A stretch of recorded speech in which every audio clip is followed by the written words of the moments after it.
आणि या निमित्तानं आजच्या दिवसभरातील प्रचाराची सांगता या ठिकाणी हनुमंतरायांच्या साक्षीनं होत आहे. आणि या निमित्तानं सभेला उपस्थित आपल्या सर्वांचे मार्गदर्शक, पॅनलचे मार्गदर्शक आमचे बंधू आदरणीय प्रसन्न अण्णा डोके, ज्येष्ठ मार्गदर्शक आदरणीय गुंजाळ सर, त्याचबरोबर पॅनल प्रमुख आदरणीय माऊली शेठ, आदरणीय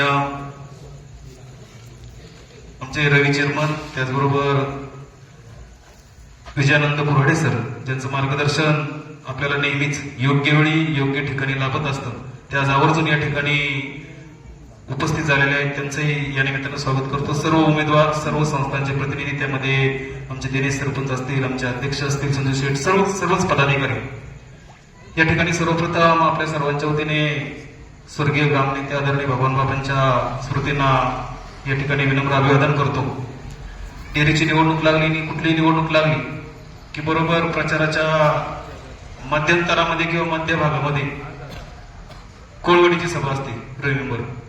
याचं कारण असतं की बऱ्यापैकी आल्यानंतर अंदाज येतो आणि अंदाज आल्यानंतर आपण बरोबर दिशेने चाललोय का आपल्याला थोडासा जोर धरावा लागेल हे कळतं.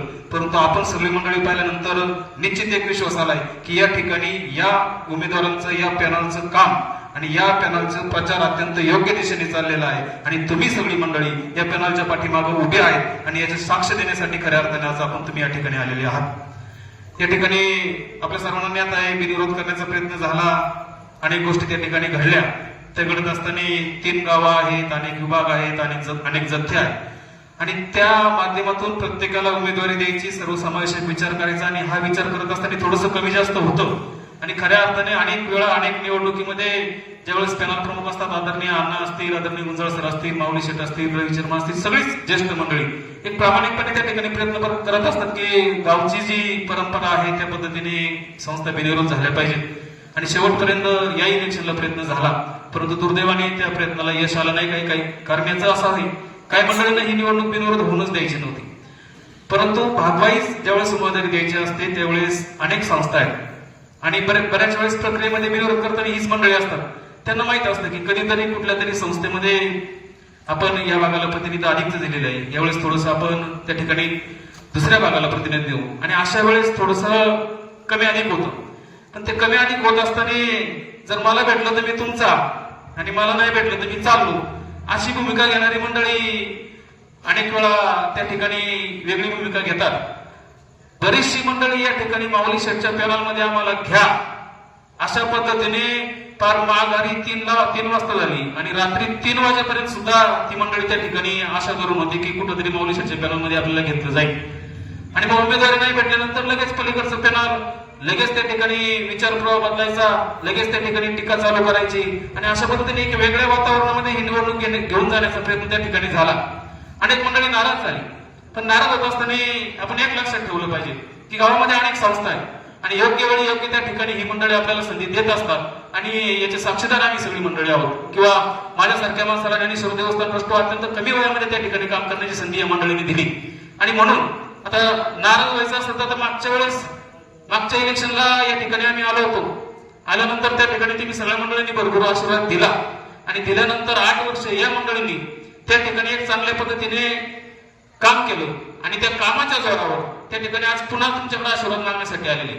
मी काल निमशेमाळ्यामध्ये सांगितलं की सर्वसमावेशक विचार करत असताना माऊली शेठांनी सगळ्यांनी आनंदी त्यांनी सगळ्यांना संधी देत असताना जे आमचे गाडवे दादा आहेत, माऊली दादा, ज्यांनी उभा आयुष्य डेअरीमध्ये त्या ठिकाणी काम केलं, संस्थेची सेवा केली आणि त्या सेवेचा सन्मान म्हणून माऊली दादांच्या घरी उमेदवारी दिली आणि ती उमेदवारी बिनविरोध दिली, हा अभिमान तुम्हाला आम्हा सगळ्यांना असला पाहिजे. दुसऱ्या उमेदवार आमचे सुरेश चेअरमन आहे. सुरुवातीचा काळ अत्यंत कुटुंबाचा वाईट होता. सुरेश चेअरमन आमच्या त्या ठिकाणी अगदी केंद्र साडीचं काम त्यांनी केलं. त्याच्यानंतर थोडस एसटी मध्ये नोकरी भेटली, कमी काळ भेटला. त्या डेअरीमध्ये त्यांच्या कामाचं चीज व्हावं म्हणून त्यांना त्या ठिकाणी संधी दिली. त्या ठिकाणी ते चेअरमन झाले. नंतर सेवानिवृत्त झाल्यानंतर त्यांच्या परत अनुभवाचा, कारण आता वेळ भरपूर आहे, पोरग परदेशात आहे, बाकी आमचे भाऊशेठ वगैरे कुटुंब आता चांगल्या सुस्थितीत आहे आणि त्यांच्या अनुभवासाठी आणि त्यांचा वेळ आपल्याला भेटेल म्हणून त्या ठिकाणी त्यांना उमेदवारी दिली. सगळे उमेदवार जर तुम्ही पाहिले तर सगळ्यांचं योग्य अशा पद्धतीने त्या ठिकाणी निवड झाली आणि सरपंच साहेब या ठिकाणी आले. त्यांचं या ठिकाणी मी स्वागत करतो. आळेगावचे उपसरपंच आले, त्यांचंही मनपूर्वक स्वागत. त्याचबरोबर आमचे सागर शेठ आपलंही मनापासून स्वागत. आणि सरपंच साहेब मी या ठिकाणी सांगत होतो की उमेदवारी जर भेटली नाही घेतलं जाईल, उद्या घेतलं जाईल, परंतु आम्ही नाराज झालो. पण ती नाराजी प्रेमाची होती. मग आम्हाला जर त्यांनी शब्द दिला पाळला नाही, मग आपण कुठं लगेच तिकडे जायचं. विचार चांगला आहे, संस्था चालवणारी मंडळी म्हणून त्याच विश्वासाने आणि त्याच प्रमाणे आम्ही या पॅनलच्या पाठीमागे उभा. कदाचित सुभाषाच्या मंडळींच्या डोक्यात वेगळं काहीतरी असं नको बाई महत्वाचं 2 माणसं तज्ञ म्हणून देण्यापेक्षा समजा माझ्यासारखं माणूस शिक्षण क्षेत्रात काम करतो याला शाळेमध्ये असा विचार असत, तुम्हाला दुसरीकडे कुठंतरी येत असत. त्याच्यामुळं नाराज होण्यापेक्षा योग्य पद्धतीने योग्य माणसांच्या मागे उभं राहणं हे अत्यंत गरजेचं असतं आणि त्या पद्धतीने आपण त्या ठिकाणी सर्व मंडळी काम करत आहात. हे जे पॅनल होतंय प्रत्येक सभेमध्ये माऊली शेठ आणि सगळी मंडळी अण्णा आणि सगळीच माणसं रवी चेअरमन असतील. डेअरीमध्ये जे 8 वर्षामध्ये चांगली कामं झाली ती कामं सर्वांपुढे अभिमानाने आणि स्वाभिमानाने सांगतात. आम्ही हे केलंय. त्या ठिकाणी पेन ब्लॉक असेल, त्या ठिकाणी मोठा त्या गोडाऊन असेल, गोडाऊन सुद्धा बांधताना अध्यक्ष त्या ठिकाणी मला वाटतं माऊली शेठ G+3चा आत्ताच भविष्यातला विचार करून त्या ठिकाणी आता भविष्यात जर काही दुधापासून जर उत्पादनं तयार करायची असतील तर पुन्हा नव्याने जागा करायची, खर्च करायचा, त्याच्यापेक्षा आहे त्याच गोडाऊनवर आपण अजून 2 मजले बांधू शकतो आणि त्या ठिकाणी उत्पादनं चालू करू शकतो.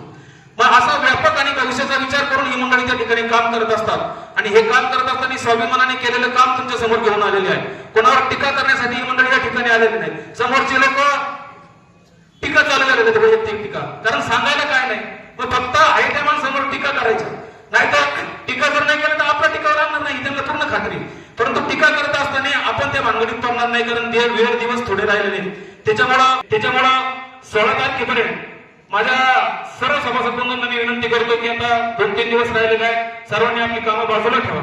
याचं कारण असं आहे की अनेक वेळा सांगितलं जातं, सरपंचांनी दिवशी आमच्या प्रीतम यांनी सांगितलं की डेअरीमध्ये ही मंडळी काम करतायत, खाजगी मालकांना त्या ठिकाणी तूच जात आहे, कात्रजपेक्षा 2.5 रुपये जादा भाव देण्याचं काम ही मंडळी सातत्याने त्या ठिकाणी करतायत. आणि प्रीतम यांनी दिवशी सांगितलं, हिशोब वर्षात सांगितलं, 8-9 कोटी रुपये पंचवार्षिक मध्ये त्या ठिकाणी गवळ्यांच्या घरामध्ये जातात आणि गवळ्यांच्या प्रपंचाला ते पैसे लागतात. आणि या डेअरीच्या माध्यमातून स्वाभिमानाने तुमच्या कोरोनाचा काळ असेल, गवळी बांधव त्या ठिकाणी उभा राहिलेला आहे. आणि मग अशा अवस्थेमध्ये कात्रजलाच का दूध नाही, इकडच का नाही, तिकडच का, अरे बाबा न त्या ठिकाणी गवळ्यांचा विचार हित लक्षात घेऊन त्या ठिकाणी दूध घातलं जातं. मग इतके थकले तितके थकले, एवढे कोटी कुठून आणणार.